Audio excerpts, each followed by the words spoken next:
So this is the Clockwork Pi PicoCalc. It's a Raspberry Pi Pico based DIY kit that you build yourself. And over the last 11 months, I've been working on a custom firmware for this device. Now the project is called Picoware and it's packed with a ton of cool features such as full Wi-Fi support, so you can connect to your own Wi-Fi and send HTTP requests directly from the device. There's also Bluetooth functionality, so you can do things like advertise, pair, and scan for other Bluetooth devices. There are a ton of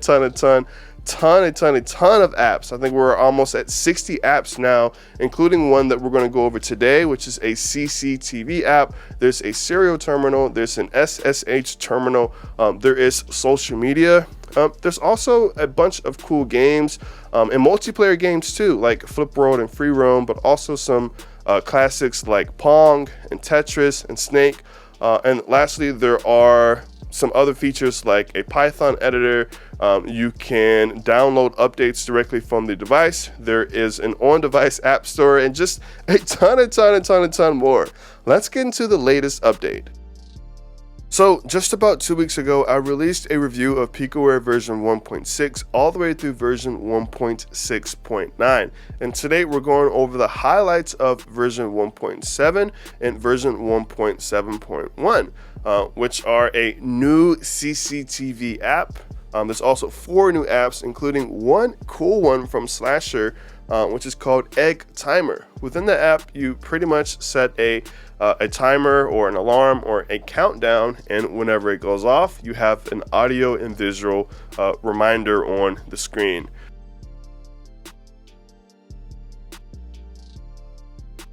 There have also been some updates to the Python editor that just make it faster and easier to save. One of the cool things that have been added is to the autocomplete library, which now has dictionary loading support. So you can put a dictionary of words and phrases on your SD card, and the autocomplete library will load it up and use it whenever you are using the keyboard class. Up next, there is JPEG parsing finally. So now we can load JPEG data from a file and draw it to the screen, or you can get JPEG data from a source like the CCTV app does, and then you can draw that to the screen as well. There also is scaling now, so that you can draw a graphic that you have or something like that, and you can automatically scale it up or down. So let's get into it. Okay, let's check out the JPEG parsing, and then we'll go to the CCTV app. So the quickest way is just to go from the desktop, you click enter, and then we're going to go down into the file manager.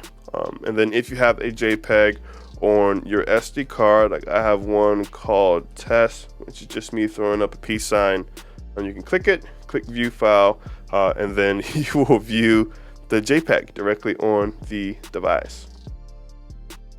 So let's go now and check out the CCTV app. You go up to applications. We need to first make sure that Wi-Fi is connected, and it is. Go back, applications, and then just scroll down to CCTV. Here we go. Now, how this works is you need to have an IP address loaded onto your SD card.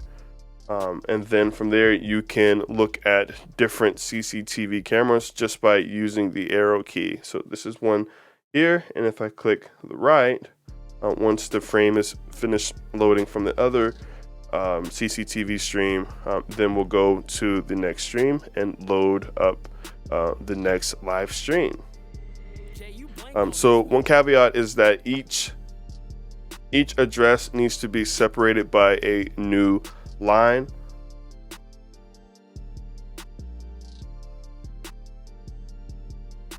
And we can look at one more example.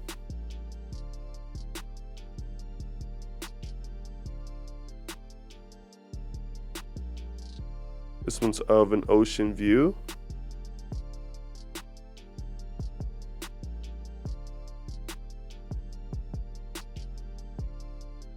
Okay, now let's go and check out some of those apps. Let's check out one from Slasher, which is called Egg Timer. Now this one I think is really cool. We start up with a diagnostics screen and then we just click enter, and here we are. It has our time, and then we can go and manage our alarms. We can set an egg timer.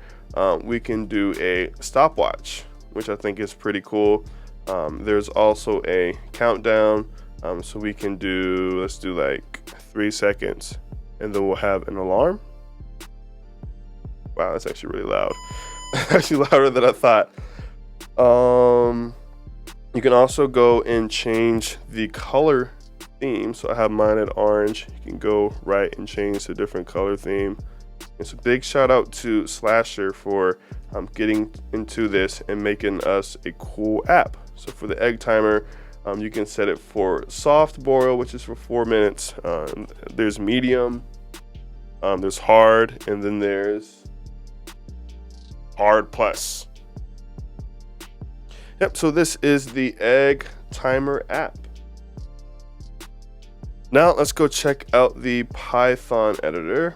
Go back up into the menu, click on Python editor. We can create a new file. I have one called test. As you see, as soon as I type in T, now we have our autocomplete working, which is reading from the SD card. We have test .py, click enter. Then access if we want to create a Picoware app or a Python script. We'll click Picoware app, and here is our app. So now we can write code directly on the device, and then once we are finished, let's say I just add more numbers to this. Once we're finished, we just hit the back button once, and then it asks if we want to save our changes.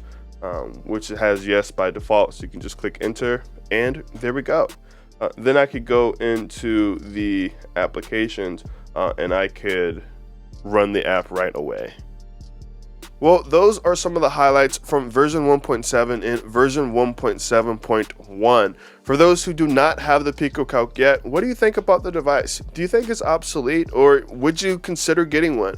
For those with the device but haven't checked out Picoware yet, what are your honest thoughts about Picoware? And for those who have checked out Picoware and are supporting the project, what features would you like to be added in next? And if you want to see more PicoCalc tutorials or more reviews of my project Picoware, make sure to give this video a thumbs up and subscribe for more. I'm JBlanked. Thanks for watching. Peace.